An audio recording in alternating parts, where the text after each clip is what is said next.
Oh, I think you're maybe gonna do to like type on a path. Yes. Here, let Do me that. make a. Yeah, I think you could use an oval, or you can use just a line that you draw, right? Yeah. Here, I'm gonna. It's fun when you do like a circle and you decide if you want the type on the inside of the circle or the outside. Like it'll flip upside down sometimes. And sometimes it's hard to get back to what you wanted. True, true. And some of this will, like, if you see that little circle that just popped out, that'll show that it's kind of typing inside. Oh, there we go. See, it's, oh. Let me actually just put this in that's view. cool. Actually, I use that a lot more in InDesign, where you make, like, maybe you make a curved line and then you have the type go along it. So it goes around whatever picture you put in. Mm-hmm.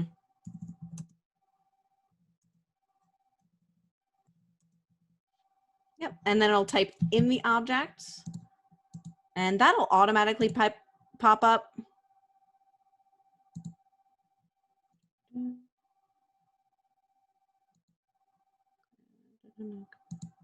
Oh, okay.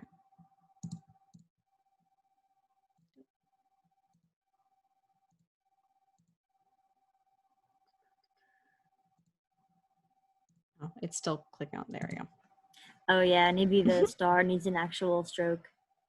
Yeah, which it has it. It says it has it, but yeah, let me just. Sometimes things get funky. Like it's gonna happen. Mm-hmm. Imperfect circle. There you go. And you can make all your words in a circle. Oh, that looks cool. Mm.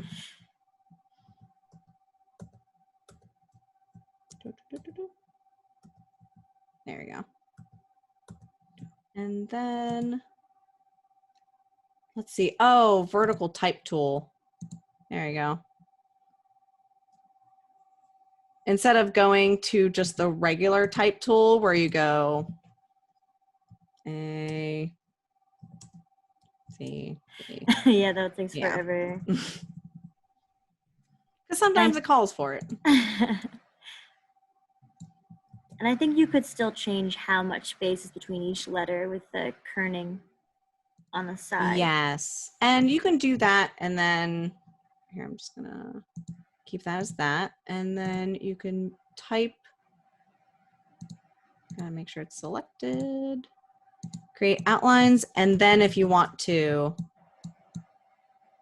kern any way you want. Oh, wait, you have to ungroup. There you go. Oh, and that is, yeah, when you create outlines around your text, now it's going to be a vector. So you know if you send it to somebody as a PDF, they're going to see the same thing that you saw on your screen. But the thing about that is if you make a typo, it's going to be really hard to fix because it's not really type anymore. It's just a vector. It's just a shape. So you can't go in and turn that P into a D. You have to make a new one. Which actually, I think you can actually. Really? If you, let's see, can you? Nope. Nope, you cannot. But you can, what you can do is you can just take that letter, exit it out. And then if you wanted to make it a, let me go to, actually, I just type the letter. Nope, that was not it. Vertical type, and make that a P. And then I'm going to. I'd probably just make the other shape clear. I don't know. Yeah, what you can do is you can select all of it and then. Oh, distribute them. Yeah, you can make them all align. And then you can vertical distribute. And then there you go. Oh, yeah. Mm-hmm. The distribute tool is so great. Make things look all neat.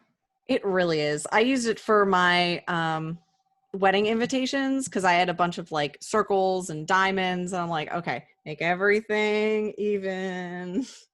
That's a lot of graphic design too, is lining stuff up. Like if something on one side of the page is lined up with the other side of the page, it looks more purposeful.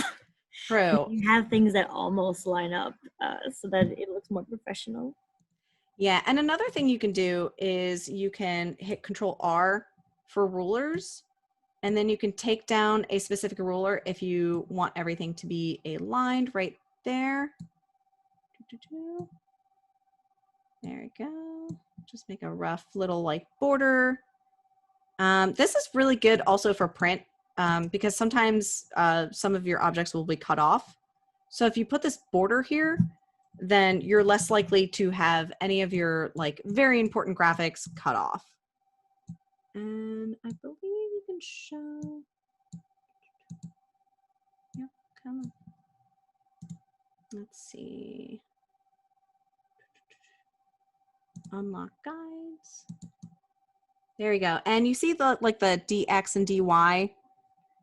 If you have an image that you have to have like a specific one, you already know which, let's see, from 6 point or 7.28. There's different ways you can actually just, okay, so this is from It's hard because it's in points. So you're thinking, oh, I have to have 3/4 of an inch border, but it's in points. There are calculators for that online too, where it's like, how many points is 0.3 inches? And let's see. Points. Okay, there we go. You can go inches. That works. That's good. Yep. And then you know exactly where you're going. And this, the image starts from 0 because that's the dimensions you're at. So wherever you're at, like sometimes you'll need like 0.25 or something like that, or 0.025. 2.5. Yep. And 0.25. That doesn't look too right, but that's fine. Oh, there you go.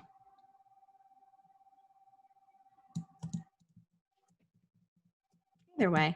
And if you want to tick off the guides, then you would hide guide, or if you want to keep it. And sometimes you'll do like multiple guides. Like if you want this to be straight, if you want this to be aligned, you can do that. You can add as many guides as you want. And then you can hide guides, not hide rulers. Hide guides. There we go. You don't want to hide rulers. Okay. And if you have anything, kind of like in the last class, if you have anything outside of the lines, oh, this just moved in front of my way. Okay, there we go. Oh, stop it. Sorry, the Zoom applications are getting in my way. Let me put this down here. Okay, cool. Then you can hit view and trim view, and it'll take it right off. Like I know my spaces get really cluttered. Like I will keep a lot of stuff on the side of my image. I'm not sure why it's not doing that. Oh, because it trimmed the view. Okay, right. Take trim view off. Like I keep a lot of stuff just in case I need it. But trimming view, especially when you're sending files, they don't want to see all that clutter. So I would suggest doing that. All right. Are there any other questions?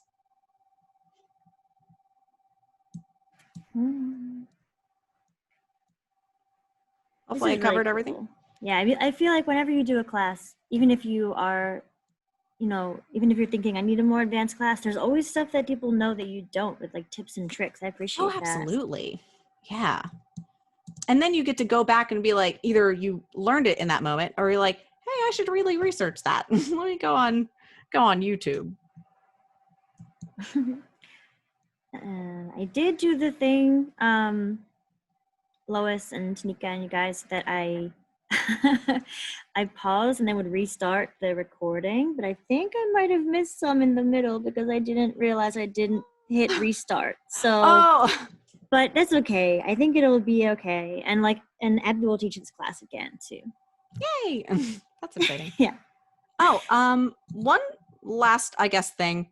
Mhm. If you wanted to, let's see, make all of these shortened together. I know there's a way to do it. Oh, that's cool. Let's see.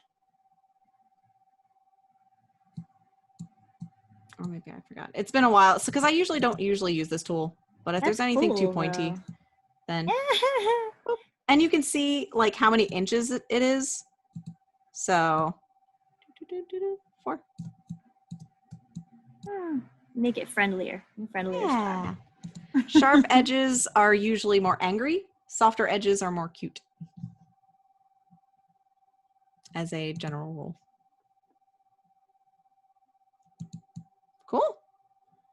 I think that's it. Most of the program is just fiddling around, but it's good to know the basis so that you actually know what you're working with. And there's always tips, like if you don't ever want to learn anything specific, either more classes or online, but it's good to know the direct selection tool, the selection tool, the anchors and handles, because that's how you manipulate a lot of the shape.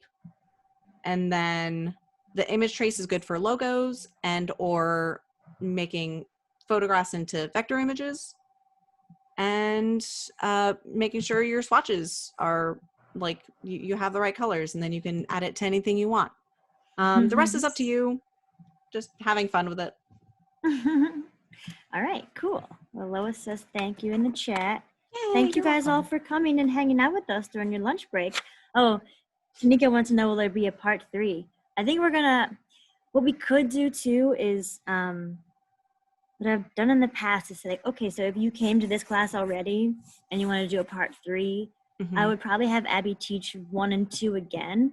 Okay. And then have a part 3. So whoever from this class and the next one wants to do part 3, you could all do it. Okay. If that makes sense. So probably when she teaches it again, it'll either be the same or it'll be 3 parts, which that would be fun. Yeah, awesome. I'm glad you guys liked it. I'm glad you guys learned. I mean, I did teach like painting classes, so I wasn't sure how this was gonna go, but I'm glad it went well. Cool. All right. Well, have a great day, everybody. We're all set. All right. Enjoy the rest of your day. Bye, guys.